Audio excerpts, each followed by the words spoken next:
Today is April 6th. This is the Audit Committee meeting of the Denver Regional Transportation District Board of Directors. My name is Bobby Deschel, and I am the chair, and Chag Sameach to those who are observing Passover. Today, we have no recommended action items, but we do have public comment, and I do not have a script, so I apologize. I'm going off of the memory of public comment. Anyone is welcome for public comment to comment on any item that is in this month's agenda for RTD or the prior month's agenda. Speakers will have 3 minutes to speak. All this meeting is being recorded, so should you not want to be recorded, please feel free to submit your written comments or materials to RTD to board.office@rtd-denver.com. Is there anyone in the queue? There's no one in the queue, and there were no emails. Wonderful. Thank you. And I forgot that I will also call the roll. Director Davidson. Here. Director Catlin. Here. Mr. Uhlenberger. Here. Vice Chair Rendell. Here. And I am here. I will also note for the record that we're joined by Director Guzman, as well as our internal auditors from not Plant Moran, but Ruben Brown, Matt Marino and Dave Veronic, as well as Chief Financial Officer Doug McLeod. And I apologize as I'm trying to get my script agenda. Okay. No recommended action items. Our first item today is the external audit update and required communications. I believe there is a presentation from staff. Mr. McLeod, is that you? Yes, thank you. Thank you, Mr. Chair, and good morning. And so, as you know, Plant Moran is the firm that performs the external audit of our financial statements. They're currently working on the 2022 financial statement audit. It's referred to as the Annual Comprehensive Financial Report, or ACFR. They also do work regarding the single audit. So the single audit is an FDA requirement in which the auditor looks at the schedule of federal awards and audits certain payments and draws to make sure that they adhere to federal requirements. That particular item is getting additional scrutiny both this year and last year, not only from our external auditors, but also from the federal government. PricewaterhouseCoopers is also looking at our grant draws related to the COVID funding. RTD received over $700 million in COVID funding apportionments. We've drawn 88% of that. That's a hot button issue for the feds to ensure that it was spent as appropriated. So those 2 items are 2 of the issues that they will be looking at. In addition, Plant Moran also performs agreed upon procedures looking at our National Transit Database filings. Those are a requirement of the FTA. There's 2 sections for NTD filings, one being the financial information that's submitted. So it includes a lot of financial information, but it also includes statistics such as ridership, revenue hours, et cetera. There's a separate section that's done by the safety department. That's at a different time of the year, but this is the big one. So Plant Moran will also be looking at our NTD filings. Those NTD filings determine the amount of appropriations that occur. So for instance, 5307 preventive maintenance grants for the transit industry that come through the DOT, subsequently through FTA. Those are a yearly apportionment. A certain total amount will be apportioned by the federal legislature to go to DOT to apportion out to agencies. That apportionment across all agencies is based on NTD filings, primarily revenue miles. So it's pretty big undertaking that Plant Moran does each year for us. This letter that's attached is really the required communications to the Audit Committee of the work that they will be performing. It also includes information such as contacting them from this body if there's any questions, anything in particular that you'd like to have them look at. The intent would be to come back in May at the May Audit Committee to present the final ACFR for 2022. That's the audited financial statements. That gets presented as an action item to be accepted into the records of RTD. Also, there would be a report regarding any findings that were found, or any items that were needed to be reported regarding the single audit for federal awards, as well as a report to governance. As the governing body, the board gets a report each year, just pointing out any findings, any general practice recommendations, some basic information of trended numbers, anything that this body might be interested into, they can add to that comment or that report. So with that, I would ask Matt Marino, as the audit expert, is there anything else I missed that should have been disclosed from the external audit standpoint? I think that's it. And I think they did talk to Director Deschelle verbally, and I had the opportunity to interact with him as well. But Doug, I think you covered it fantastic and got all the pertinent highlights. So. Director Catlin. Thanks, Mr. Chair. I may have missed this, so forgive me, but has this letter gone in the packet for the Finance Committee for the full board to see yet?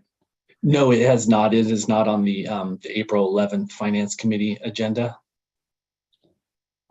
It would be too late to add it, or could it be included as an information item in that packet, just so the whole board knows that this engagement's underway?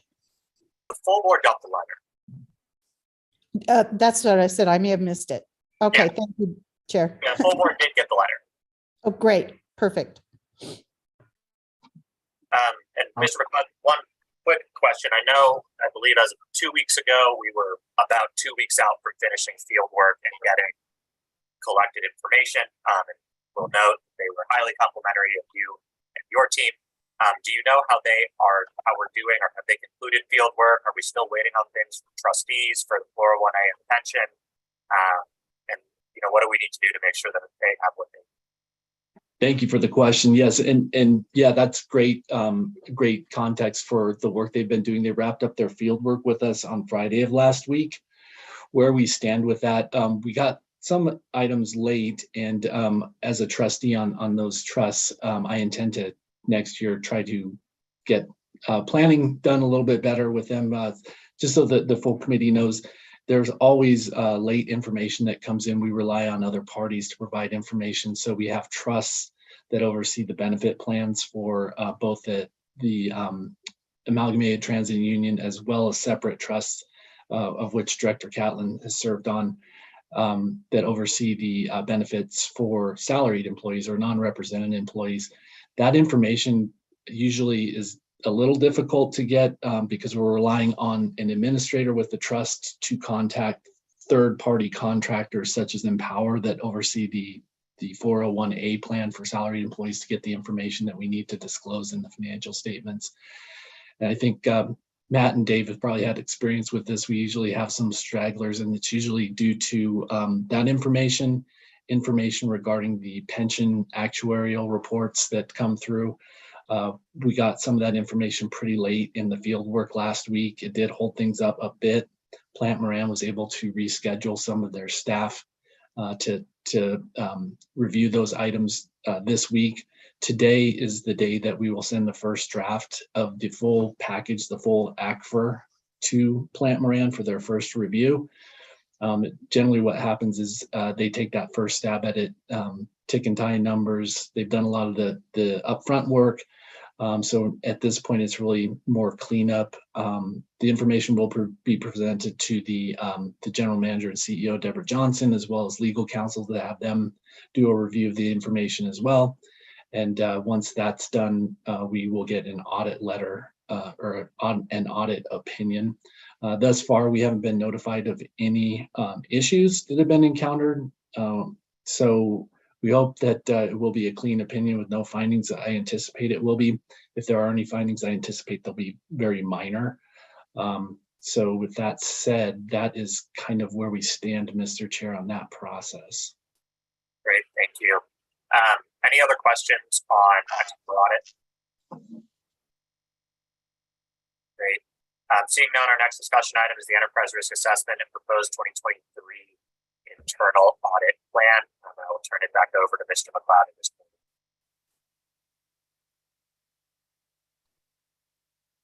point. Thank you, Mr. Chair. I'd just like to introduce Nat Marino from Reuben Brown, as well as Dave Horonic, who will give a presentation on this item. Perfect. Thank you.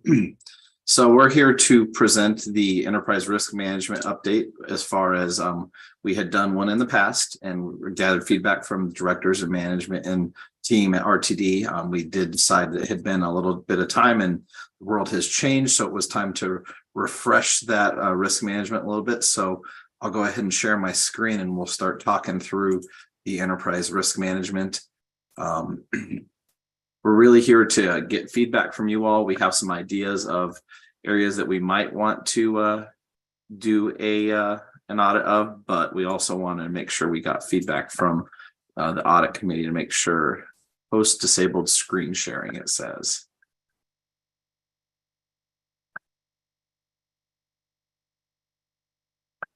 Are we able to? Mike or Shrey or Jillian? Yeah, try, I just fixed it. Hang on.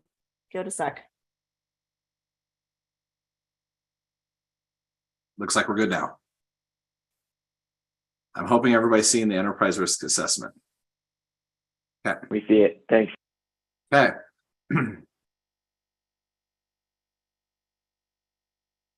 Move you all out of the way. So the enterprise risk assessment has a couple different things. So the risk management process overview. So first thing is identify the risks, assess the risk, and then monitor and manage the risks.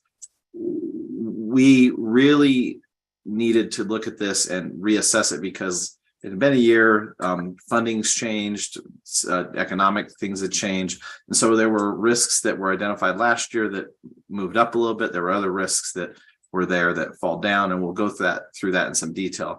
But we're really looking at how to make sure that we are managing the risk for the organization and performing audits to provide feedback to the board and management on areas that might need some improvement or changes in order to make the operations more efficient, more effective, or just manage the risk so that we don't have any huge unanticipated items.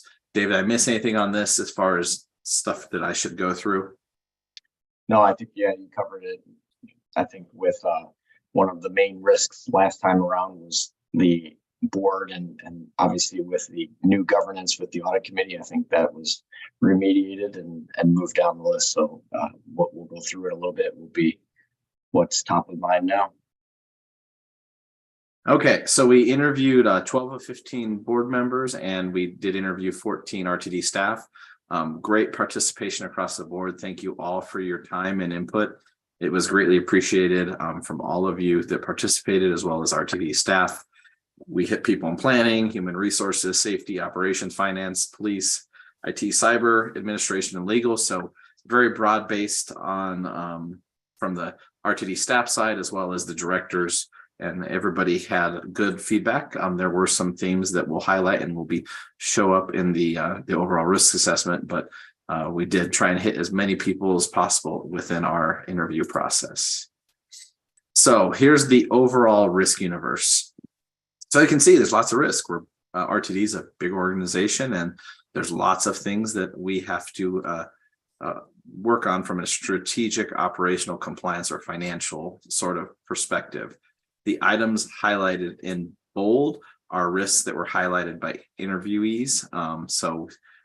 And that's important because that helped play into how the risk ranking worked and all that sort of process. But a lot of no surprises here. Financial, I think everybody's pretty straightforward on that. There's budgeting limitations, financial pressures, risk, all that sort of stuff.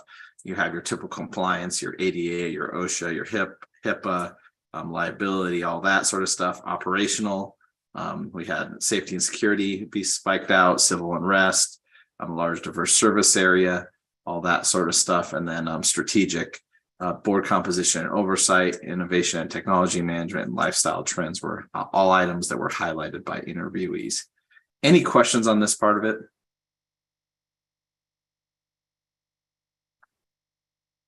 Not seeing any, I'll go ahead and proceed. So here's the top 5 risks.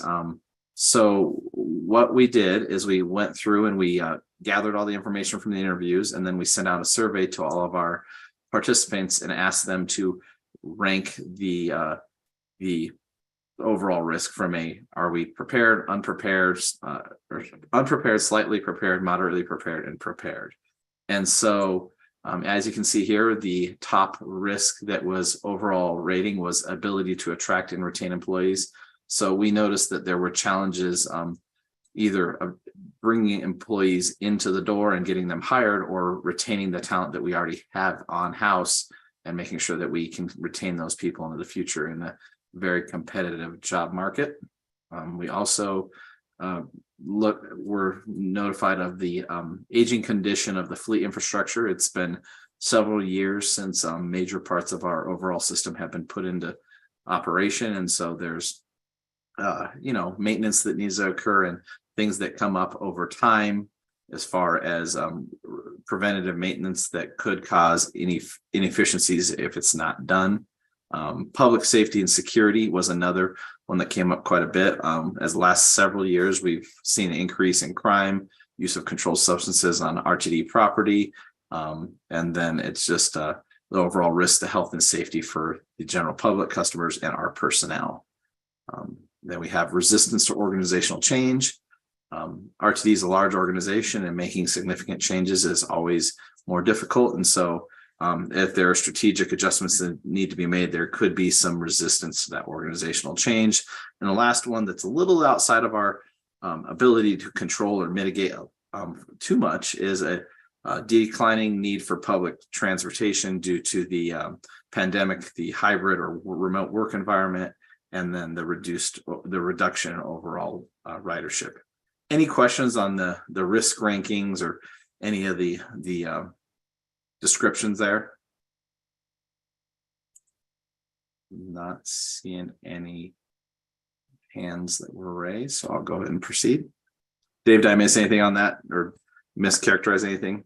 No, and I guess I'll just add that the overall risk rating is a simple math formula of the risk preparedness times the risk criticality that was ranked, and we came up with those numbers there. So obviously, the higher the rating, the higher the risk, perceived risk.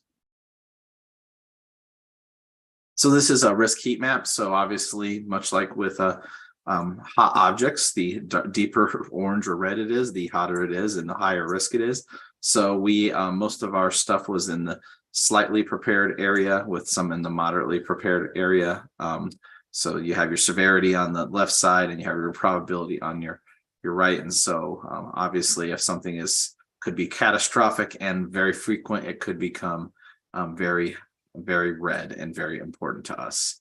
So key risks are the same. They're just plotted on this graph if you're more of a graphical type person than the data sort of person. Great. Mr. Marino, before you proceed, we have a few questions from the committee. Yep. And I have Catlin, Davidson, Rendell in my order. Director Catlin.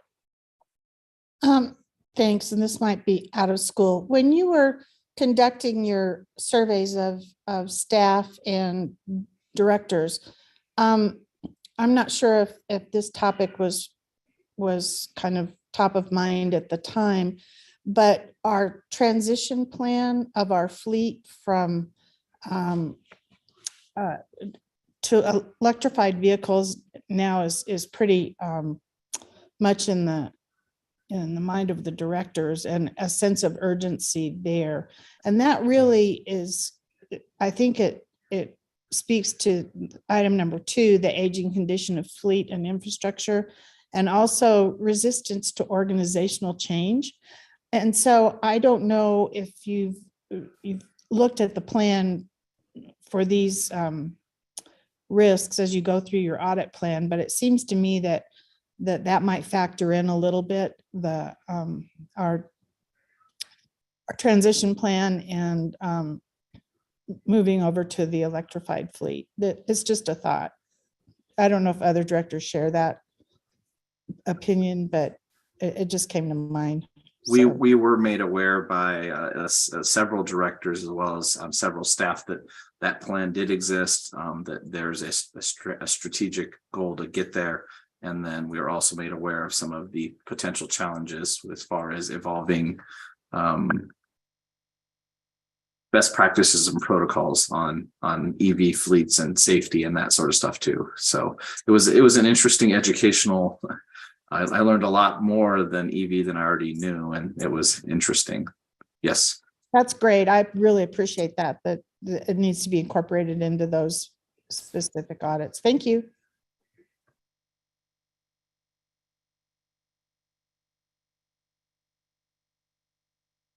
I think was Rochelle, director. you want me to go next? Yeah. Yeah, sure. So actually just related to that's a good thing. We can maybe put a pin in that, down the road when that plan does come together, looking at those industry best practices and safety preparedness seems like a good future topic for audit. My question with the last two slides is just for clarification and for sake of the record. The primary input for both severity and probability, maybe the only input, was from those interviews of staff and directors and coming up with those indices between the two. Was there any additional work or any additional input on the side of Reuben Brown in terms of your interpretation of risk, in terms of any looking at the industry? Just want to make sure I'm clear on what the full set of inputs were to come up with the indices and the rating that you have on this slide and the slide prior. I would say the only sort of discretion we did try and we tried to summarize people's words into categories. And so we tried to clarify if somebody used a little different description for something, we tried to re-characterize it or redefine it so that we could either categorize it under one risk or another so that we didn't miss. We really tried to take the raw feedback and categorize it with that interviewee's intentions.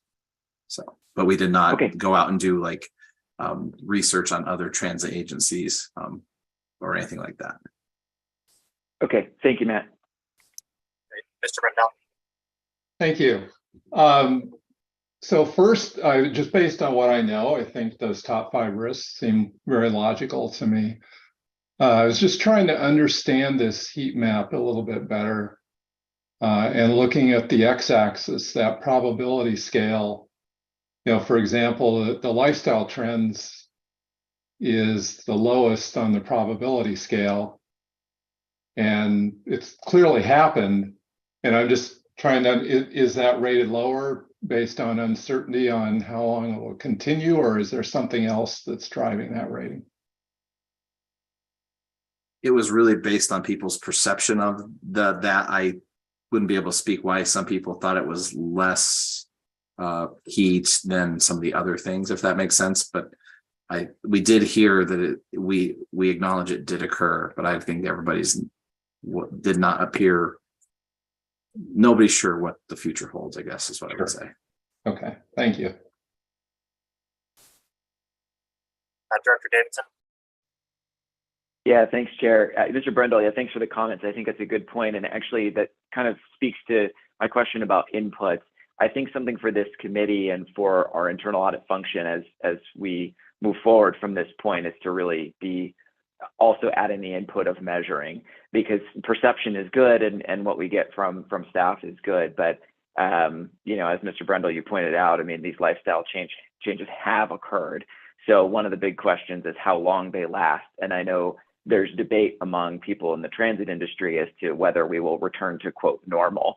And I think holding ourselves accountable and measuring that should inform how we examine those lifestyle issues in the future. So anyway, just something to comment on for us to watch. And Mr. Brendel, thanks for the comments, because I think this is one of the limitations of where there's perception versus what we can, measure in terms of impact to fare box revenue, for example.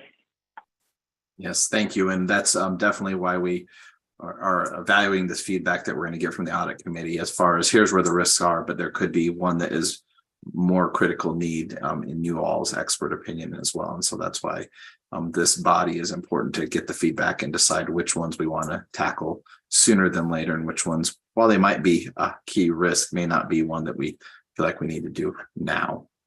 So any questions on the prior couple slides before I jump into the one that's got a lot of data on it? Please proceed.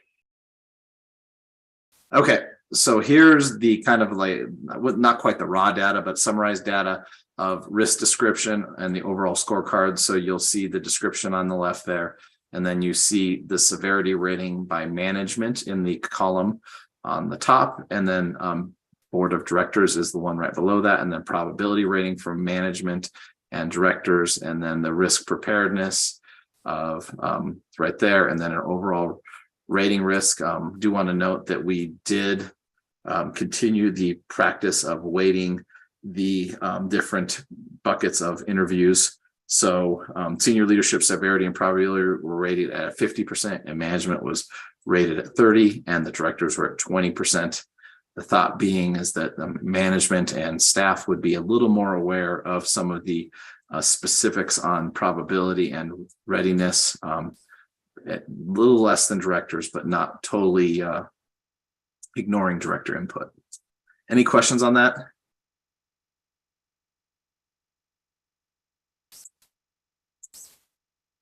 One thing we did look at that just to kind of put it on the table, since it was a question last time we did present this, is I did have my team take off those weightings and not weight them and just give everybody equal rating. And it did, I would say it did not substantially change the top risks. I think it reordered 2 of them, but the top 5 still remained the top 5. Does that sound correct, Dave?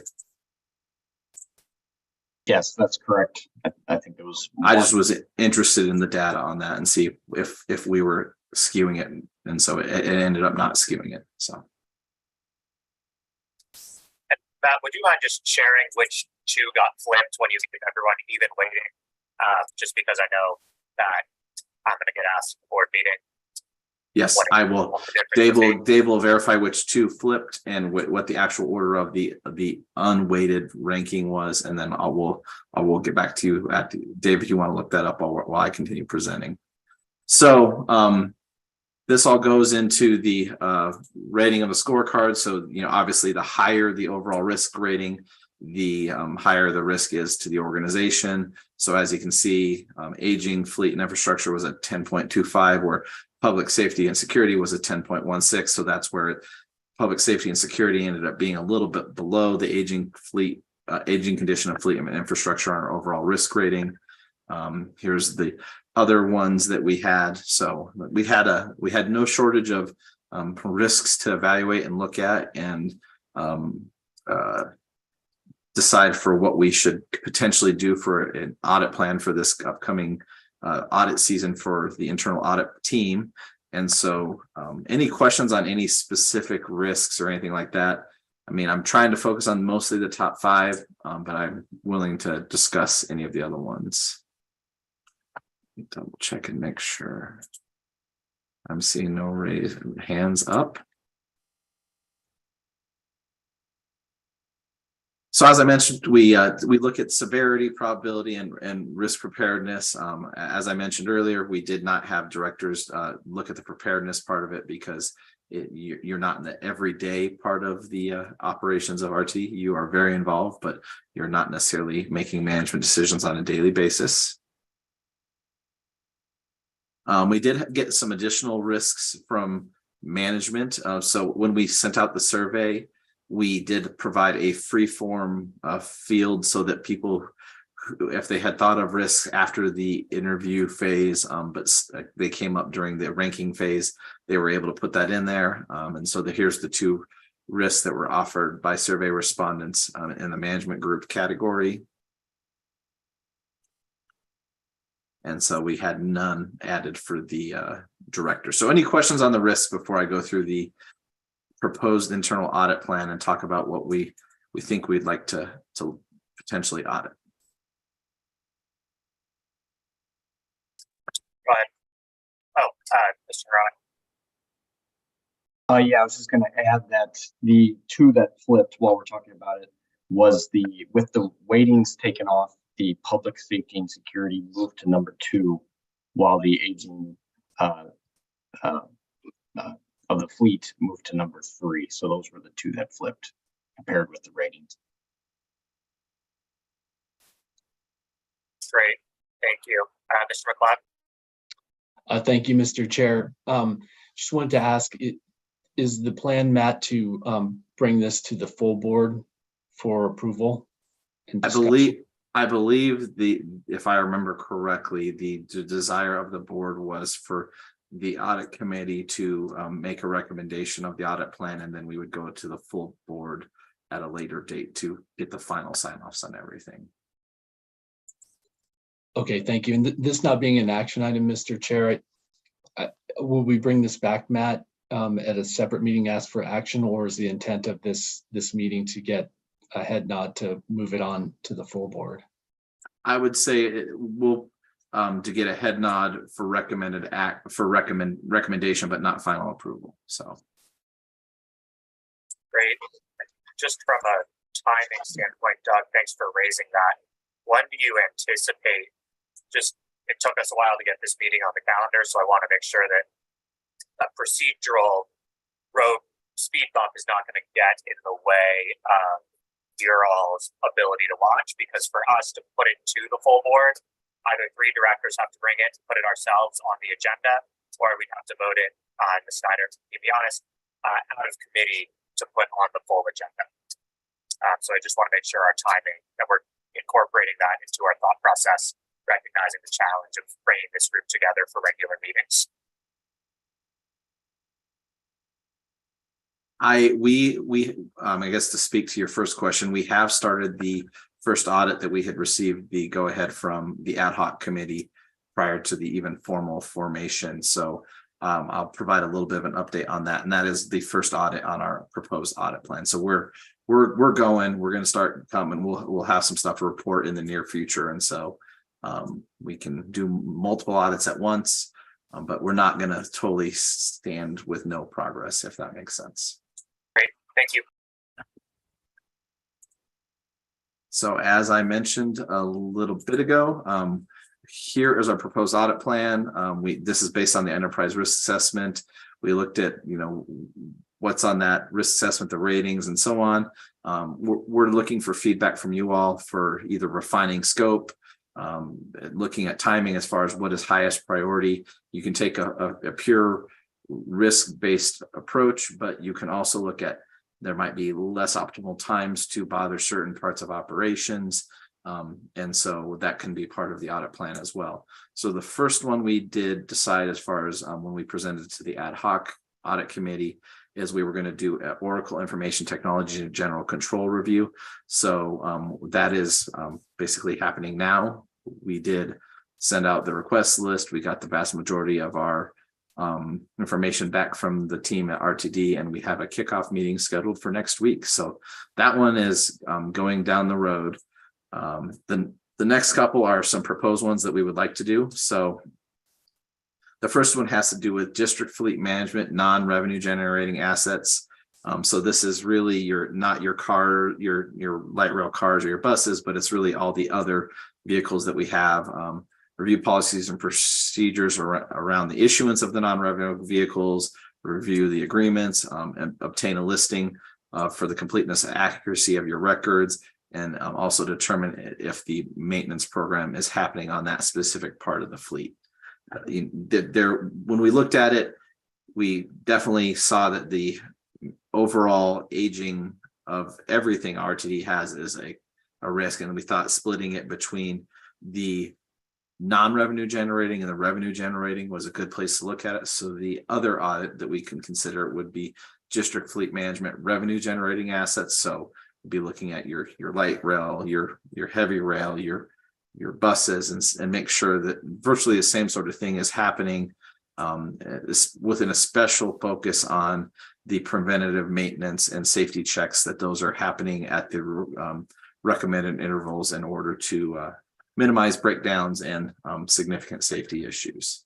Any questions on the first couple? Yeah, Mr. Brendel.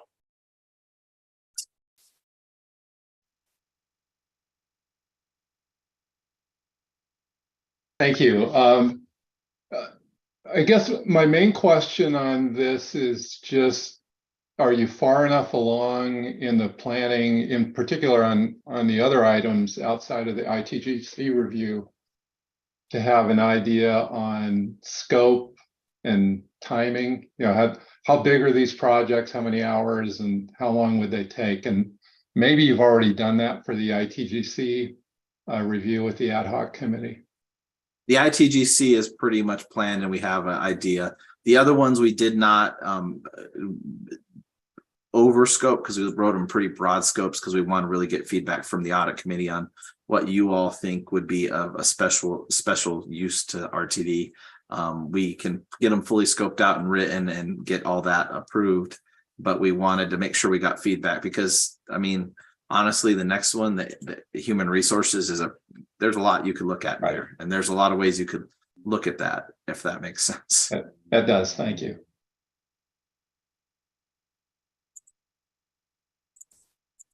Mr. Davidson? Yeah, thanks, Chair. So thanks for going through this here line by line. I like the split between the non-revenue generating and the revenue generating fleet analysis. I think that makes a lot of sense. A question is, I have two questions on what you'd be thinking about in those audits. One, would you foresee doing them simultaneously in parallel with each other, even though there's a split? You know, because I imagine there'll be some intersection, both in terms of the staff that would be involved and, you know, some of the infrastructure that supports the fleet, or would you see doing them sequentially, you know, one and then the other? I think some of the limitations would be we'd need to get feedback from staff on whether they, number one, would be possible to do both at once, because we get it that generating the information for audit is not a small task. But I do agree there probably is some shared processes and synergies between both the revenue and non-revenue generating parts of your fleet and infrastructure. So. Okay. Yeah, and I think thanks for commenting on that. I'd look to you and staff to comment on, you know, what the right way to approach that is. But I think doing them at least close together would help, you know, get a holistic view of what we're dealing with. And then just my second question is, by way of process, since we're all, you know, we've got some new processes here, and Ruben Brown performing this function is still relatively new. Can you use this as an example with fleet management of, you know, what type of skill set you'd bring in from the bench, how you would go through this process in terms of, you know, what expertise you would bring from fleet analysis from potentially outside or within Ruben Brown to compare to what, you know, you're learning and gaining from our staff? Would you mind just using these two or either one of them as an example of what your process would be for actually performing the audit? Yes. Particularly from an expertise standpoint. Yeah, so I would say we'll use the revenue generating fleet right now. There's obviously different standards that we need to comply with to conduct specifically the preventative maintenance. You have obviously your manufacturer is going to have recommended maintenance, but also FTA and other organizations are going to recommend that maintenance occur, as well as what any internal policies might be. And so it'd really be comparing what is actually being done to what the recommended practices would be for whatever type of vehicle it is. And then reporting back, are we adhering to recommendations? Did we deviate? If we deviated, why did we deviate? And make a recommendation based on the findings of that, if that makes sense. Yeah, that's helpful. Thank you. So it would be really just searching out what we have and trying to report back so that management can make decisions on, do we need a system that helps us track it better? I mean, there could be multiple outcomes of the audit. I hate to hypothesize on too many of them, but really it's just measuring how are we adhering to what we must do and what we said we were going to do. So. Dave, did you have anything you wanted to input on that? Yeah, I would just piggyback in the, you know, a lot of audits are going out and finding what policies and procedures are out there and then auditing against that. And, you know, if there are none, for example, on where they're inadequate, that alone is an audit finding that is discussed, and then that, a lot of times actually saves you from having to do a lot of testing if you can't even test against it. So, and then that would be something that would be like maybe a follow-up audit the next year when new policies and procedures are written. So like a great example of something that has been an emerging topic specific to buses is if a bus has a fentanyl or meth exposure on the bus, what is our cleaning process that we've defined? Is there any federal guidelines that say we must do this? And if did we do that, if that makes sense? And if there are none, we would report saying there are none. So. Yeah, thank you. That specificity, thank you. That really helps. Appreciate it. So we'd really be relying on what Federal Transit Administration and what RTD has put out there, as well as industry best practices from your other peer organizations of, hey, this is what everybody APTA says you should be doing. So that's kind of the first three. And then the next one has to do with human resources. So there's a lot of different ways we can look at it. We can look at the existing HR policies and procedures, looking at how recruitment, hiring, staffing, and all that happens, as well as performance evaluations, terminations. Really, all of the items bulleted in that bucket have a contributing factor to either attracting or retaining our team. And so we could just do an internal audit only on the recruitment part of it. We could also do one on the retention part of it. And you could really break that into separate audits if you wanted to, because there's a ton of data in there, and both are incredibly important processes to RTD. And I think there's a lot to go there, and it was one of our highest rated risks. So. And then the last couple,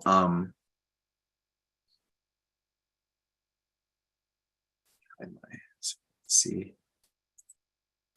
Oh, I saw Director Davidson's hand go up, right? What was I minimizing? Yes. Yeah, thanks. Sorry, just one point on the human resources. Another area where I think it'd be good to look at data. Again, there's the perception of recruit and retain, but we also have data on, how our retention is changing over time, how our recruitment is changing over time. And we've made changes in human resources. And there's also external industry factors. So just another example of where I think the idea of splitting that between retention and recruitment is a really good idea. And I also think it would be good for this committee to be presented with when it comes time to plan this out. And certainly at least Ruben Brown to be presented with the data behind not just what our current recruitment rates are and retention rates, but also the delta and how they've been changing over time since there have been changes in that department. Yeah, definitely. We can, as we write those scopes, we can try and either address a strategic goal. If we want to get to a retention rate of a certain percentage, we can make sure that we focus the audit to help get there. Or if there's a gap between the amount of time it takes to recruit somebody, if it takes an average of X days and we want to get to X -3, we can also get there. And so we'll work on that. And so we'll work with management to align our audits to strategy and help us move us down the road of where the organization would like to go. And it's interesting that you brought up the data, Director Davidson, because we had kind of talked internally as a team that you could almost do a whole audit on how RTD is getting the data and, is it from the right sources? But I think, well, it didn't make it into the top, but you could almost embed that into each audit, and you could do a subset, how this team is maybe getting their data, what kind of KPIs are they working off of, are they the correct ones? So all sorts of things that could be embedded in the scope. That is a great point. Yeah, that did come up in interviews that we're in a data world, and the faster you can get the data, the better decisions you can make, especially if it's in a usable format. And so that is all parts of RTD operations get data, and it's just how is that data being used, and is it being used to drive decisions, or is it being used after the fact? And that either both are not wrong, but both have their pluses and minuses. Another one we thought we could look at, just because it's usually a one that a lot of recommendations come out of, and it's a focus for external monitoring, is whether it be the federal government or other, would be the procurement process. Look at the current purchasing and procurement policies, review compliance with purchasing contract policies. We would be looking not only internal policies, but how that might align with federal government requirements for contracts and so on. It is part of your audit, for your external audit, where if it is a direct and material compliance requirement for that specific program, your auditor may audit procurement, but this would be kind of a deeper dive and focused a little more broad-based rather than just the federal procurement requirements. So that's one that we could look at. And then the last one would be strategic sourcing initiatives. How are we hiring our vendor suppliers, quality, long-term risk management? Are we too tied in with one supplier? Like, for example, if we go to an EV fleet, is the replacement batteries or the entity that we're buying it for, is there too much concentration? And would that put us at risk if other entities have problems? Would RTD and therein lie and inherit some of those problems because you inherit the concentration with them? And so we could look at that as well. Any questions, further discussion? Are we overall anything anybody likes better that you'd like us to bring back? Much more detailed stuff. While we're not looking to re-rank it, but maybe prioritize it as far as let's try and get it done first, second, third for this year, and then leave the other ones on the list. I did not see whose hands went up first. Director Gottlieb. Thank you. The procurement piece, I just wanted to make a comment that CDOT got blasted over their contracting processes and by the state auditor. So that may come to us because some of our CGMC and some of our processes are similar. So I just wanted to make that comment that that's kind of out there right now. Are you referring to that recent news article about how they awarded contracts to certain contractors or whatever? Right, and it's mostly the CGMC and design build contracts. And since we're not really in a capital mode right now, it's probably not relevant. We just might be tagged along with those comments. So I think it's a good thing to have procurement on the list. But it was just a comment, an observation. Thanks. Thanks. Mr. Ellenberger. Thank you. So I have several comments. First of all, I guess what I'd like to say is the risk assessment resonates with me. And for those of members of the audit committee who aren't in internal audit, I'll say, as a chief audit executive, the process that Ruben Brown went through and some of the questions that came up, those I would all kind of back up from an internal audit perspective, from an internal auditor, and say that resonates with me. Also, the risks that came up on the audit, on the risk assessment, also resonated with me as a rider as well. I went into this meeting thinking there's probably three things that I would see as a rider that I'd like to see on this risk assessment, and I was pleased that they all showed up there. The ridership, and I'll give a couple examples. The decline in ridership and the ability to retain staff. I probably get 4 or 5 emails a day from RTD saying, we're sorry, the A-line we're not going to be running these routes because we don't have the second required crew member.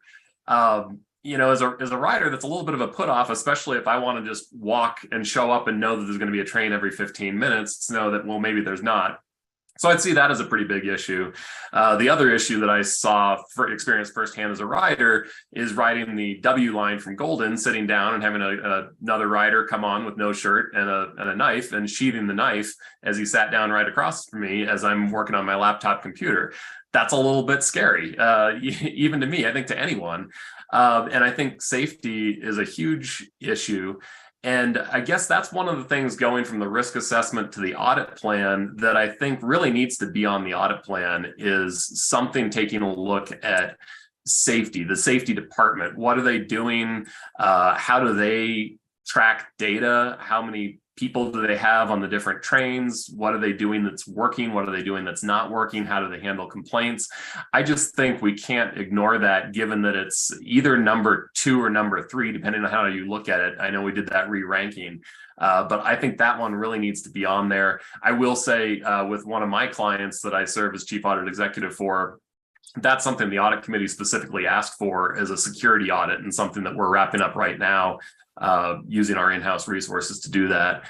So I think that's very important to have there. The other thing, the staff recruiting and retention, again, I think that is huge, and I'm just experiencing it from one line within the entire system. It's a pretty important line, I think, the A line, but I'm sure it's all over the place. So when it comes to the human resources audit, I know there's a lot that can be looked at human resources. I would like to get the opinion of the other audit committee members as to what they think about maybe really focusing just on recruitment and retention and things that have an absolute direct impact on that, because there's so much you could look at. And I do agree there's other things in there that could impact it. And the last comment I'll have is on the bifurcation of the fleet audits. It does seem like there'd be economies of scale of doing those together. Director Davidson, I know you see the split out between them. I see the difference in revenue versus non-revenue as well. But from an internal audit perspective, it seems like there'd be enough similarities between the two that it might make sense combining those into one audit.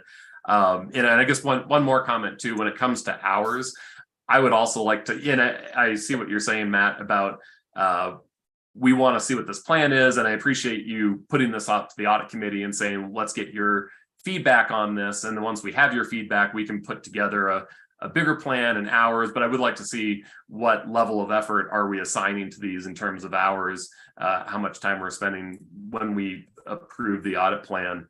I will also say that from my experience as a chief audit executive, when we do an audit plan, it is pretty high level like this. Usually we wait until we actually start the audit to go into a much more detailed work program. So if anyone's saying, I want to know exactly what you're going to do on this, it's my experience that we would wait until we start that audit. And I think that's a common practice.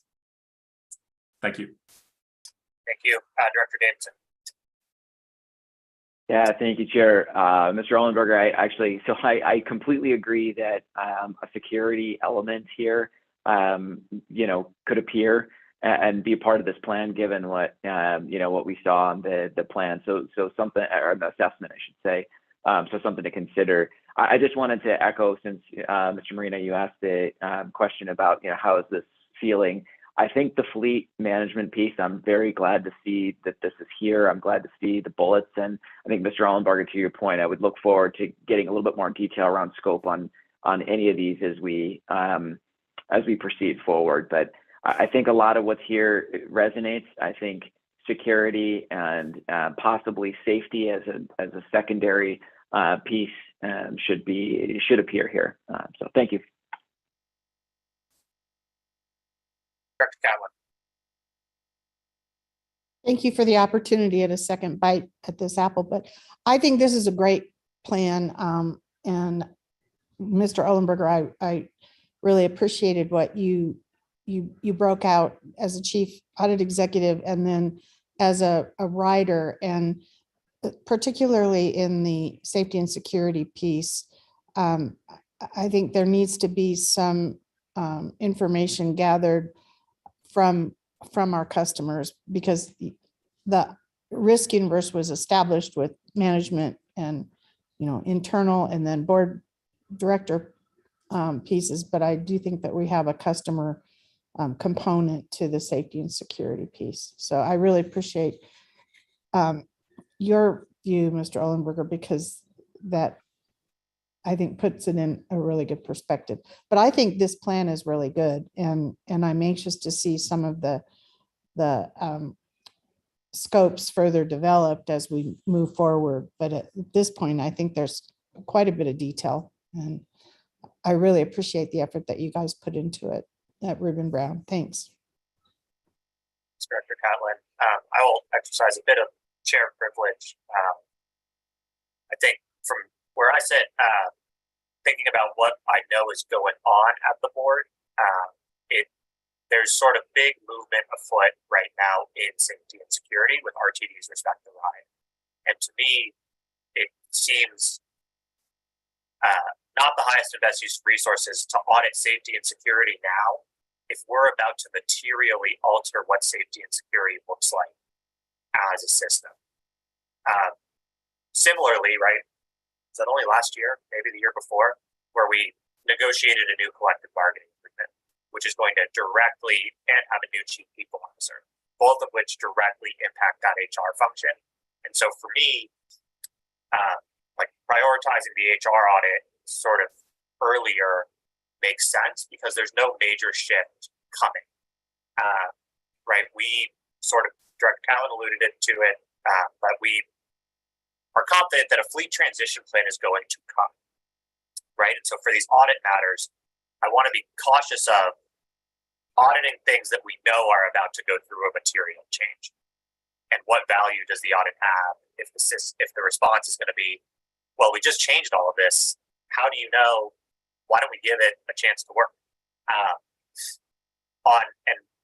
The one part, so for me, that sort of prioritizes human resources as well as physical assets. And board got an email this morning, which is now public, right? But I want to make sure that assets includes the things like facilities, things like the rails themselves, and not just the buses and the trains. We had an incident this morning on the George. We had an incident on the E line this morning where there was a track shift and the front wheels came off. Is my understanding, right? And so that's our second. I don't know if you call this a derailment or not, but I'll say it's the second time the train has left the tracks, even if this one was much more minor in the last 4 to 6 weeks, maybe 2 to 4 weeks, and third time in the past year, right? And so to me, the physical generating assets in the HR are where we might be seeing the buses and trains start to shift with that fleet transition plan, but the HR side, we're not expecting to see any material shifts. We just did a material shift. It would be good to know how that works. And the other thing, I guess, is a question is how do you incorporate prior audit recommendations or APTA third-party recommendations into your audit? Is that something that could be incorporated that you are auditing against, right? If at the board level we've been told, yes, we're implementing the APTA recommendations, yes, we're implementing the state recommendations, is sort of auditing not just your scope, but auditing against, hey, you said you were going to go do this. Have you done it? Is that something that's included or could be included? Yes, so we would definitely appreciate the feedback, and that is all great points. Definitely appreciate the feedback on maybe prioritizing resources when we have either impending major strategic changes that might very differently color how it looks going forward on how things are done. We definitely, a part of internal audit's function is following up on prior findings, whether they were generated from internal audit, the external audit, or other agencies. So to the extent we can incorporate those in audits and measure against what we were asked to do differently, and whether we said we were going to do it differently and how did we adhere to that recommendation, could most definitely be incorporated. And that would be part of our scoping of the project is, okay, there's the must do or the policies, and then there was recommendations that maybe weren't in policy but needed to be in policy, and that sort of stuff. So we would definitely, to the extent that we have feedback from agencies, try and incorporate that. Did I miss anything, Dave, on that? No, that's exactly it. So you can see the rationale column there. As we get into year 2 and 3 of the audit plan, we have more information. We know the entity more. We know the different audits that have come from other organizations that have come down. So all those will feed into that, and all the feedback that we've got, from this meeting is great and very helpful. Just for example, like where to prioritize. So that's great feedback. Mr. Oliver. Thank you. I'll just say in regards to your comment about major changes coming through. So there's 2 schools of thought when it comes to internal audit and major changes in the process. And I'm not saying one is right and the other is wrong. It really depends on the organization, where people are with things.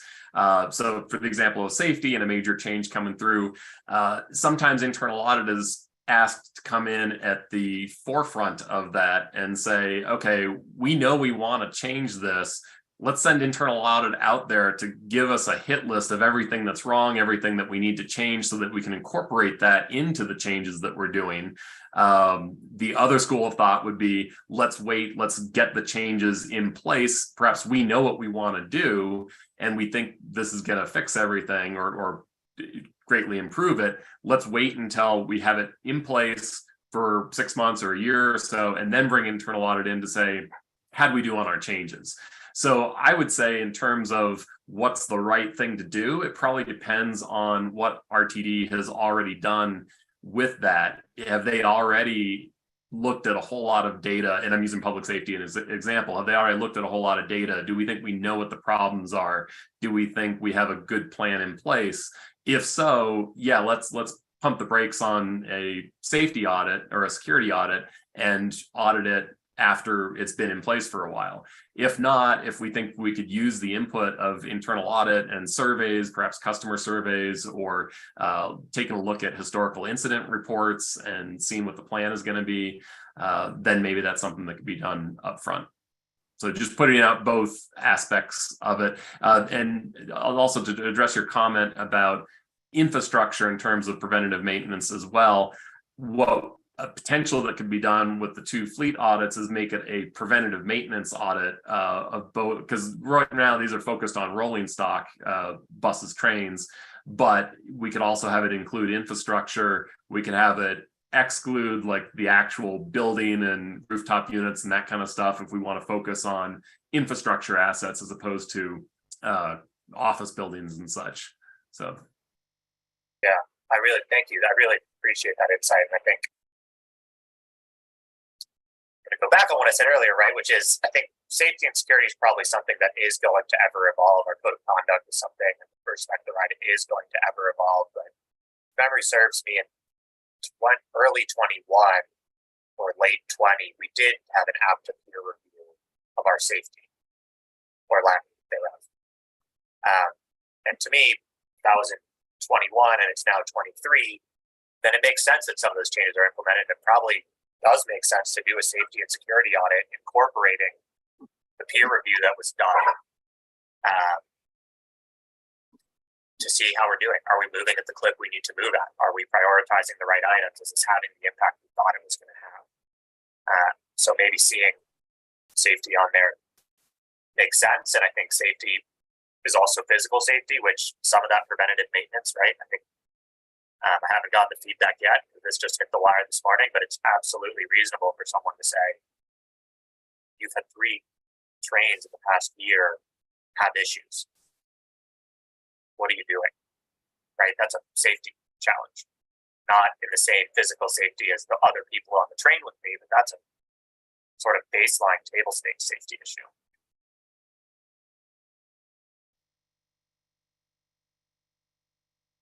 And correct me if I'm mischaracterizing, but I believe RTD even manages the safety in those kind of 2 different buckets: safety of how our assets are operating, and then actual public safety, i.e., your policing sort of safety thing.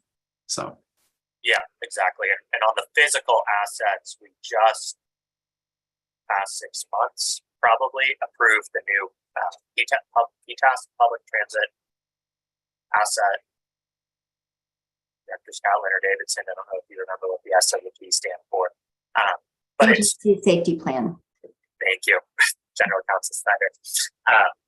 I think that's an element to incorporate as well, right? And I believe that's submitted for federal purposes for how we're doing. So I guess to clarify safety, which sort of safety do we want to look at, or both, as for a potential audit?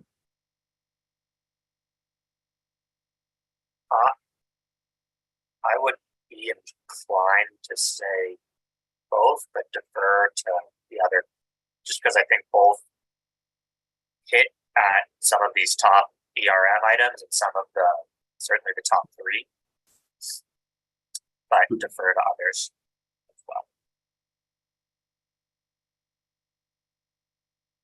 Yeah, so I would say both. I think they can be done separately as separate audits, though. I think you can do the physical security type, when you think of the officers on trains, that kind of stuff, as one, and the safety of a train leaving the tracks as part of the fleet preventative maintenance type stuff, because I think a lot of it, and infrastructure. So I would say both. We could broaden the revenue generating to be fleet and infrastructure that supports the revenue generation. So i.e. your track, your all the stuff that goes with the track, the lines, all that. So I'll also say that the people within management of RTD is going to know better than I am in terms of the revenue versus non-revenue fleet. So maybe it does make perfect sense to really do two separate audits. It's just when I looked at it from a third-party perspective, I would have combined them because I'm picturing the preventative maintenance being largely the same. They probably use the same software to track PMs and stuff. So that's why I thought that, although they are separate, that there'd be a lot of overlap. Council, I see you having some reaction. Yes, thank you. And I defer to Doug too, obviously, because he oversees asset management. But when we're talking about our revenue vehicles, we're of course talking about our light rail vehicles, our buses, right? When we're talking about non-revenue vehicles, we're talking about, the sedans that can be checked out and used by employees to get from meeting to meeting or to construction sites. Those non-revenue vehicles also include things like our snow removal vehicles or our pickup trucks or construction. So they're pretty different assets. And, I'll defer to Doug if he wants to talk a little bit more about those asset classes. That is correct, Melanie, definitely. So yeah, I would consider those, probably looking at those separately. You have ones that are exclusively used by RTD employees, and then we have other ones that are used by customers and the general public that are out public facing. So good point, Melanie. Thank you.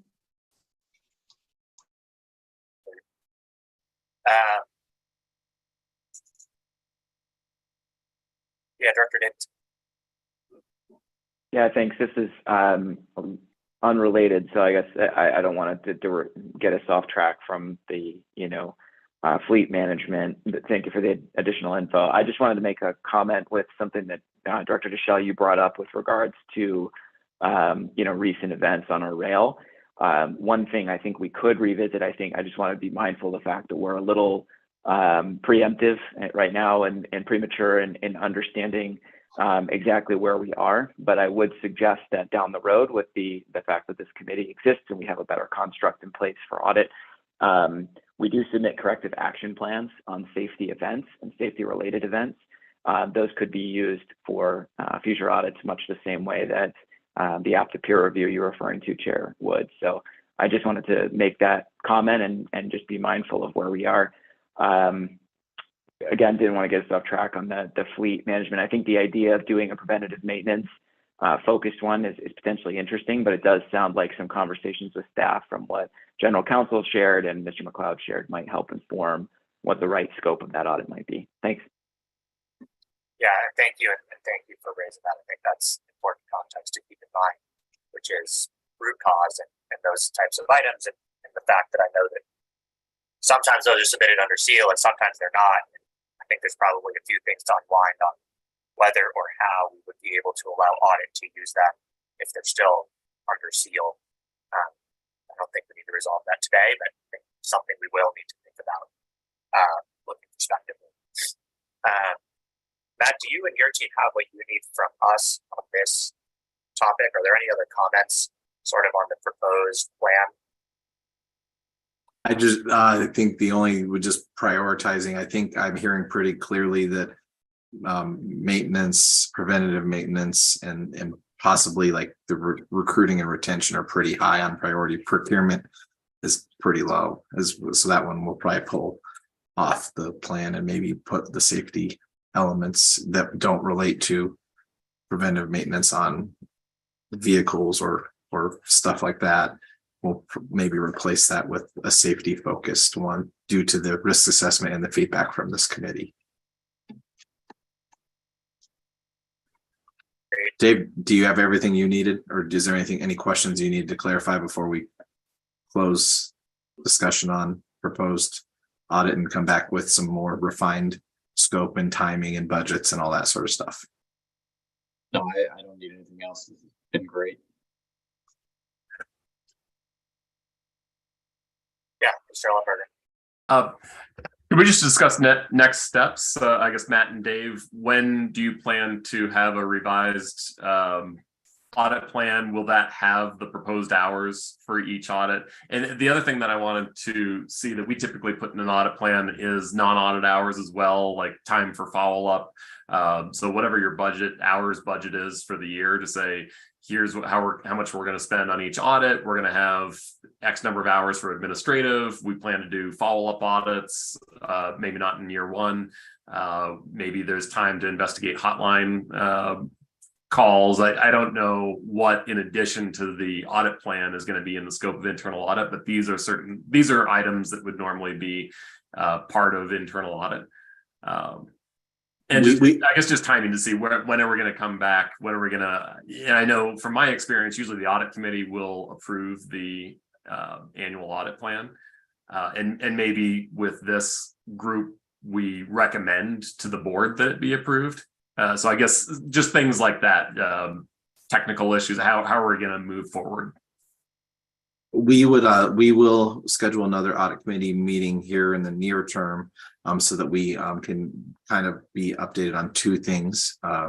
We'll need to get any findings from our external audit and the findings from Plant Moran, and then we'll bring back refined scope with what we would propose budgets, not only for the proposed audits, but also any administrative functions we need to do. And if when we look at the scope and timing, if it gets us into early 24, it might be more of like a 18-month audit plan, just realistically, just make sure that we have a plan laid out so that we can continue auditing and providing feedback to the organization. So that's how I'm envisioning it happening. As long as that aligns with what you're wanting, since we're kind of in kickoff mode, I'd like to have as big a plan as we can so that we all know what we're doing and we can keep doing what we need to do. So.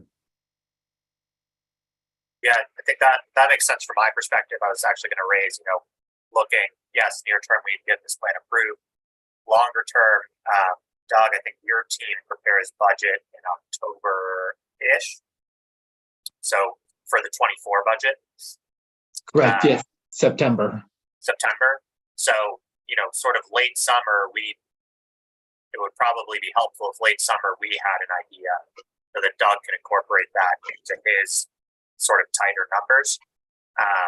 There's a separate Tabor question for council, which is, are we allowed to have an 18-month audit plan, recognizing it might be obligating dollars beyond a fiscal year, or do we have to do sort of a short plan and then approve the next plan a year later, just to make sure we're complying with those sort of requirements? I know contracts are often written that say they automatically renew, things of that nature, but just want to make sure that we're aware of that risk as well. Yeah, and I'll let Doug weigh in as well. I don't see a Tabor issue with having an 18-month audit plan. I mean, we're going to be, I understand kind of the concern of going year over year, but, the board is going to appropriate a budget for each year, and that'll get recognized. The Reuben Brown costs will get recognized in each year budget. So I don't think there'll be an issue there. Perfect. Wonderful. Yeah, and I would add one way around that is to kind of have that 18-month plan, and then you pull audits from that. And if you need to have, here's your set number of hours for the 1 year plan, and you can always pull something that's 14 months down the road if timing doesn't work, because there's going to be lots of issues around that, moving audits back and forth. So, and your audit plan would be, while we're your contracted audit firm right now, still your audit plan, and you still the risks are. So if our contract was not renewed, you still would want to figure out how to audit that in the future if for some reason there was a lapse between service provider, but the risk is still the risk, and we need to manage that risk. So the other thing that kind of binds our audit plan would be our contract, and there's some measurables in there that we will adhere to and make sure that we're aligning with the scope that's lined out in there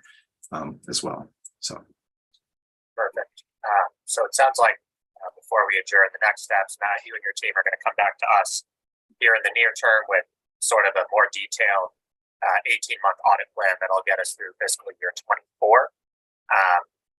We'll then sort of prospectively be looking for regular audit updates from internal audit, as this committee also should be receiving external audit information here shortly, and then probably starting in Q1 24, we'll be operating from the place of both managing external audit, managing the ongoing internal audit plan, while also looking at the FY25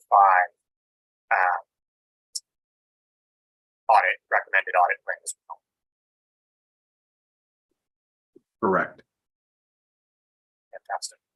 And I'll work with the board office to get calendar invites out kind of well out into the future now that we kind of have our cadence and we know how this is going to go, so that we can get it to board packets on time and everything that we need to do to just manage the process at the district to make sure that we're following the pre-existing process, but being transparent throughout the process. So. Great. Thank you. Are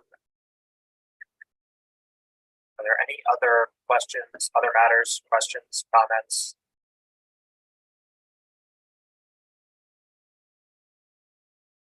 Okay.